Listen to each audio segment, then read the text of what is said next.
Good evening. Let's start tonight with a document, a date, and a set of conclusions that are, in their own way, starkly uncomplicated. On January 22nd, a report was cited. Not a speech, not a dramatic announcement, just a report, quietly laying out what its assessment shows. And what it shows, according to that assessment, is that Moscow is not ready for meaningful concessions in the war in Ukraine. That is the central finding, clear, direct, unadorned. The report says Russia remains unwilling to make significant compromises in the conflict. Not some compromises, not symbolic ones, significant ones. That matters because in conflicts like this, the idea of compromise is often treated as a turning point, a sign that something is shifting, a signal that positions are softening. But this report does not describe that kind of moment. Instead, it describes continuity. Russia, according to the assessment, continues to insist on control over occupied territories. That insistence remains in place. It is not framed as temporary. It is not presented as negotiable. It is presented as a demand that has not been withdrawn.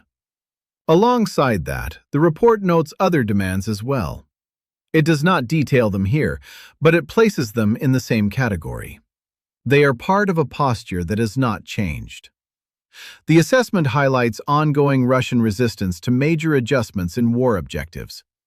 That phrase is doing a lot of work. Resistance to major adjustments means the goals, as defined, are still the goals. The framework remains intact. There is no indication in this report of a willingness to step back from those objectives. And that is important because when analysts look for movement in a conflict, they often look first at objectives. What is being sought? What is being demanded? What is no longer insisted upon? Here, the report suggests, none of that has shifted. This is where things stand. That is not a dramatic sentence, but it is an honest one. The report is not making predictions. It is not offering speculation. It is offering an assessment of the current posture, and the posture it describes is one of continuity rather than change. On January 22nd, when this report was cited, it did not describe a moment of recalibration. It described persistence. The insistence on control over occupied territories is central to that persistence. Control is not a minor detail.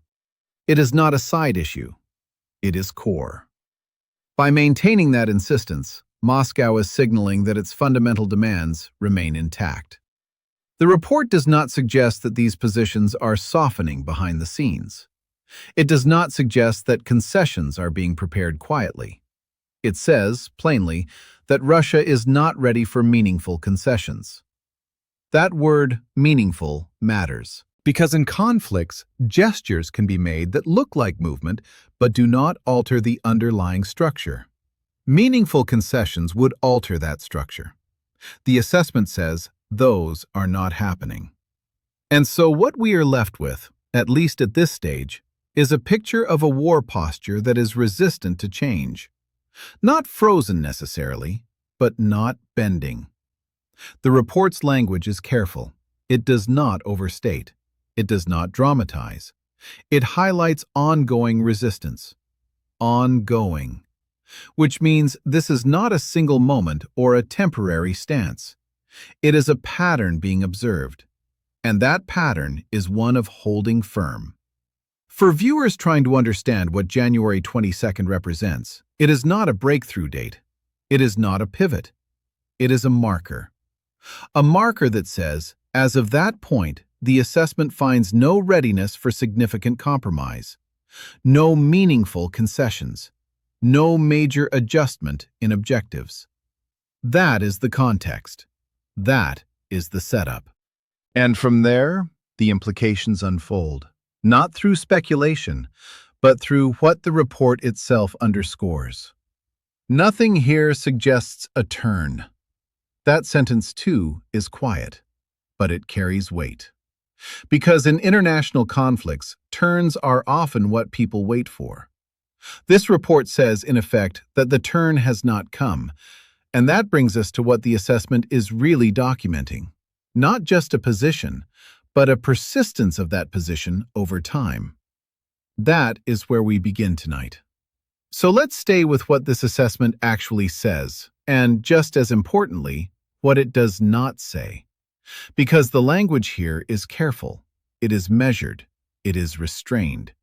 And that restraint is part of what makes it revealing. According to the report cited on January 22nd, Moscow remains unwilling to make significant compromises in the conflict.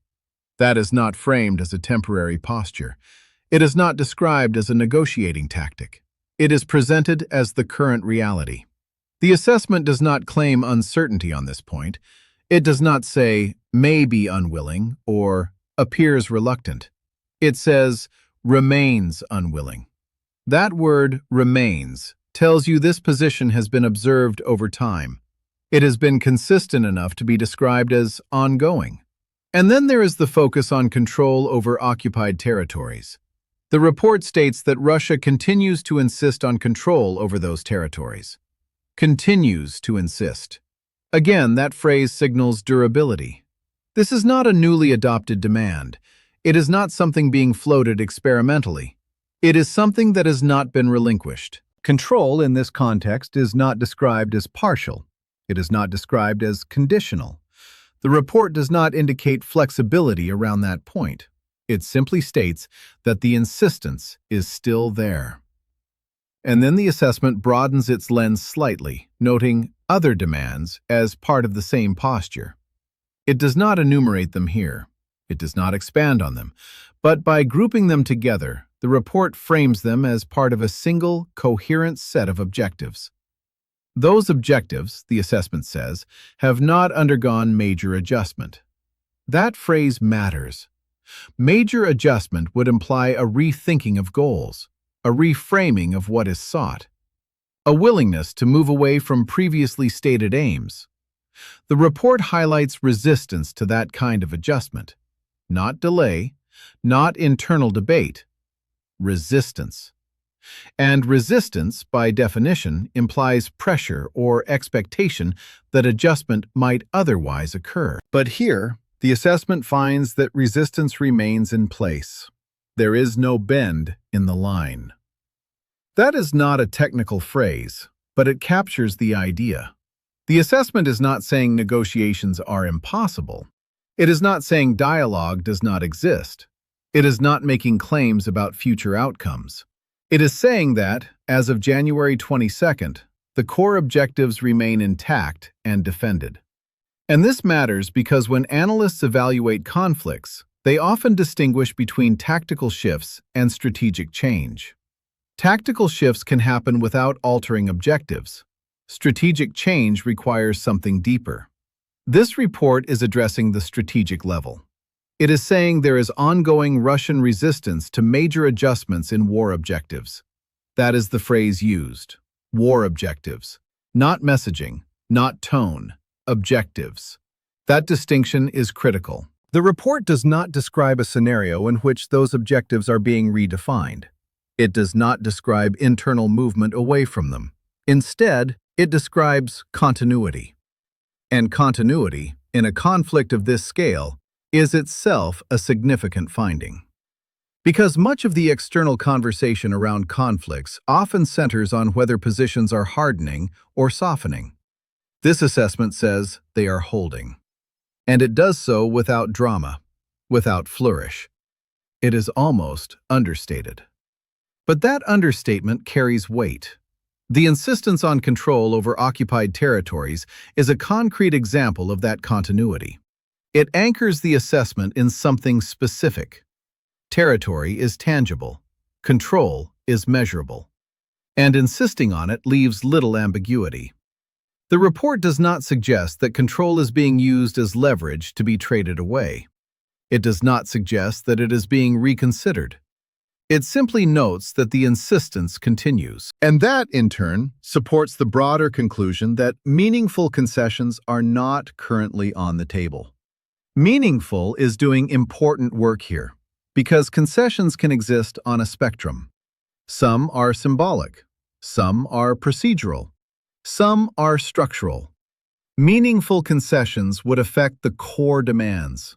The assessment says those are not happening. This is the posture as it stands. That kind of sentence does not provoke headlines, but it grounds understanding.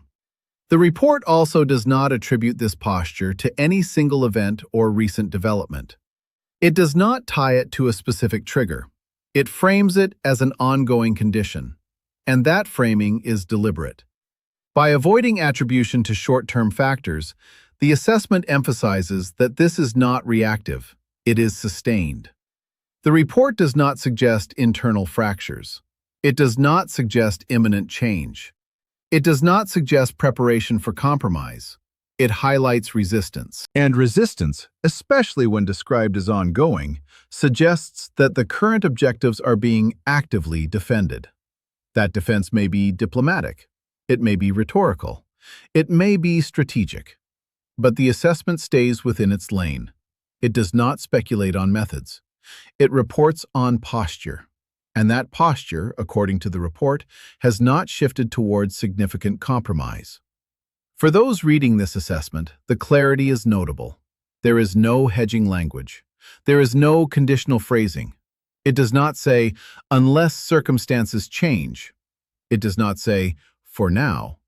It simply states what has been observed. And sometimes, in the context of war reporting, that kind of clarity is rare. Nothing here has given way. That sentence captures the emotional truth without adding facts. The report's findings are not dramatic in tone, but they are firm in conclusion. They tell us that, at least as of January 22nd, the war objectives remain resistant to change. They tell us that control over occupied territories remains a central insistence. They tell us that meaningful concessions are not forthcoming. And they do so without embellishment. Which is why this assessment is less about surprise and more about confirmation. It confirms that the posture observed previously is still the posture being observed now. That is the narrative the report lays out. Not escalation, not de-escalation, persistence. And that persistence is the through line that connects each part of the assessment. From the unwillingness to compromise, to the insistence on territorial control, to the resistance to adjusting objectives. Each piece reinforces the others. They form a coherent picture. A picture that does not move forward yet. And that brings us to what this means in terms of understanding where things stand, based solely on what this report says and nothing more. That is where we turn next. So now we come to the end of what this report actually gives us. Not what we wish it said, not what others might read into it, just what it places on the record. And what it places there is, in some ways, deliberately limited. The assessment cited on January 22nd does not offer a roadmap forward. It does not outline next steps. It does not gesture toward resolution. It stops where its evidence stops. And that stopping point is itself meaningful. The report concludes that Moscow remains unwilling to make significant compromises in the conflict. That finding is not softened at the end. It is not walked back. It is not qualified. It stands as the assessment's core conclusion. The insistence on control over occupied territories remains in place. That insistence is not described as under review. It is not framed as a bargaining position that might soon be exchanged. It is simply stated as ongoing. Likewise, the report's observation of resistance to major adjustments in war objectives is not presented as temporary. It is not described as contingent on specific developments. It is described as a continuing condition. And that matters because the report is careful not to overreach. It does not extrapolate beyond what has been observed. It does not project future behavior.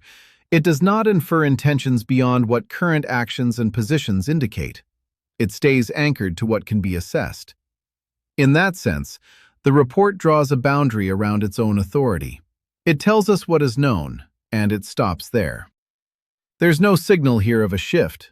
That kind of sentence resonates not because it is dramatic, but because it is restrained. The assessment does not claim that change is impossible. It does not say that concessions will never come. It says that, as of the time it was cited, they are not happening. That temporal precision is important. January 22nd is not presented as an endpoint. It is presented as a snapshot. But it is a snapshot that captures something stable. The posture described in the report is one of continuity. The same objectives, the same demands, the same resistance to alteration. And by highlighting that continuity, the assessment implicitly tells us what it is not seeing. It is not seeing movement away from control over occupied territories. It is not seeing openness to major adjustments in war objectives. It is not seeing readiness for meaningful concessions. Those absences are as informative as any presence. Because in diplomatic and military analysis, shifts often announce themselves first through subtle changes. A softened phrase, a reframed demand, a conditional statement. The report does not note any of those. Instead, it notes persistence. And persistence, when documented carefully, becomes a fact in its own right. The assessment does not dramatize this persistence. It does not warn. It does not editorialize. It simply highlights it. And that restraint is intentional. By avoiding speculation, the report maintains credibility. It allows readers to draw conclusions grounded in what is observed, not what is imagined. The insistence on control over occupied territories is one such observable fact. The resistance to major adjustments in objectives is another. Together, they form the basis for the report's conclusion. And that conclusion is narrow by design. It tells us that, at this point, meaningful compromise is not evident. It does not tell us what comes next. It does not tell us how long this posture will last. It does not tell us what might change it. Those questions lie outside the scope of the assessment, and the report makes no attempt to answer them. That, too, is important to recognize. In a media environment often filled with projection and prediction, this report offers something quieter. It offers a statement of where things stand. Nothing more, nothing less. The report's value lies in that clarity. By stating plainly that Moscow remains unwilling to make significant compromises, it removes ambiguity about the current posture. By noting the continued insistence on territorial control, it identifies a central, unchanged demand. By highlighting resistance to major adjustments in objectives, it underscores the stability of the overall strategy. These are not new revelations, but they are confirmed observations. And confirmation matters, because it grounds discussion in evidence rather than assumption. This is the picture as it is. That kind of sentence does not close doors. It simply describes the room. The report does not ask us to feel a certain way about its findings. It does not urge urgency or patience.